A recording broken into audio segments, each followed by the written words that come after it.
Bien, chers frères et sœurs en Christ, généralement, quand on pose une question claire et bien précise, on attend également une réponse claire et bien précise, sans aucun ajout inutile. Si l'on s'en tient à cette logique de manière stricte, on pourrait s'étonner et se poser des questions sur la réponse que Jésus donne aux scribes qui lui demandent quel est le plus grand des commandements.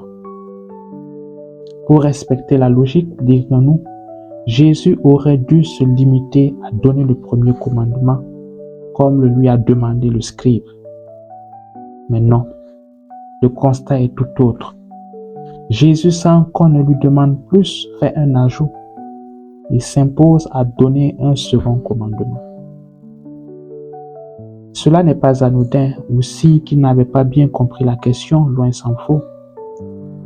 Jésus est bel et bien conscient que tout bon juif connaît le premier commandement. Les scribes n'en parlent pas. Il sait très bien que pour tout bon juif, tenu par l'obligation, il doit le réciter 2 fois par jour comme une prière. C'est le schéma Israël que l'on retrouve dans le livre du Deutéronome. Écoute Israël, le Seigneur ton Dieu est l'unique. Tu l'aimeras de tout ton cœur, de toute ton âme, de toute ta force. Ce premier commandement que Jésus donne sur l'amour de Dieu n'est donc pas une nouveauté pour le juif lambda. C'est l'ajout qu'il fait sur l'amour du prochain comme soi-même qui est une nouveauté radicale. Le Christ Jésus attire ainsi l'attention sur l'intimité qui doit exister entre l'amour de Dieu et l'amour du prochain comme soi-même. On ne doit jamais parler de l'un sans évoquer l'autre. Les deux se convoquent mutuellement, ils sont inséparables, ils sont complémentaires. Derrière le second commandement que Jésus donne, sur l'amour des autres comme soi-même, il y a tout un enseignement qu'il fait visant à bannir une certaine mentalité religieuse qui régnait dans sa société à l'époque. Au nom d'un amour radical pour Dieu, les Juifs de l'époque de Jésus en étaient arrivés à marginaliser les lépreux, à les mettre à l'écart, non seulement par peur de la contagion, mais surtout par peur de se souiller à leur contact. Facilement, ils sacrifiaient même le bien-être des hommes pour une obéissance, disant, religieuse au sabbat. Pire encore, au nom de Dieu et de la religion, ils avaient émis des interdictions de discuter avec les païens et les pécheurs publics, à plus forte raison, marcher ou manger avec eux en amis. Tout cela était signé de grandes souillures qui nécessitent de longs et pénibles jours de purification, d'offrandes et de sacrifices. Aimer Dieu de tout son cœur était à l'époque de Jésus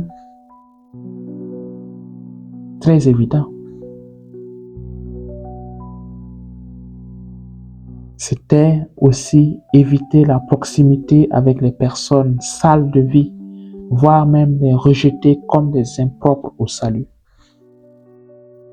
Convenez avec moi que c'est là toute la problématique du fanatisme religieux qui exclut l'homme au nom de Dieu et qui le méprise.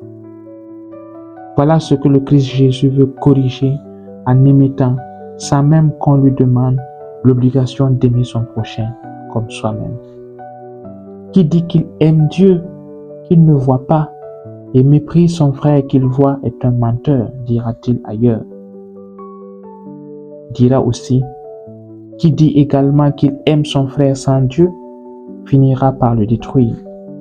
Les effets néfastes de l'humanisme athée peuvent nous le convaincre. L'amour de Dieu passe par l'amour des hommes, et l'amour des hommes s'enracine dans celui de Dieu. Voilà le message de ce jour. Bien chers frères et sœurs, à regarder de plus près, les 2 commandements, on pourrait penser à 2 sortes d'amour, mais il convient d'en relever un 3e, l'amour de soi. Jésus ne nous empêche pas de nous aimer, non. Il nous invite à nous aimer, à prendre soin de notre être dans toutes ses dimensions, physiques, mentales, spirituelles, etc. Qui ne s'aime pas ne sera pas en mesure d'aimer les autres.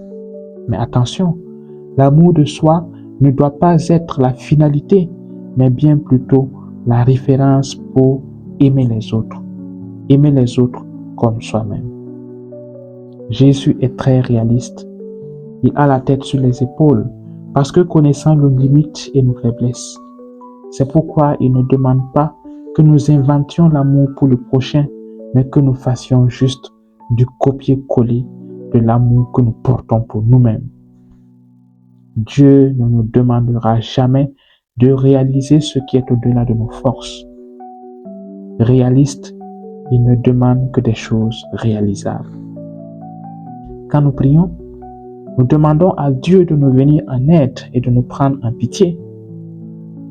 Que nous prenions aussi en pitié nos frères et sœurs et leur venions en aide. Voilà ce qu'il demande.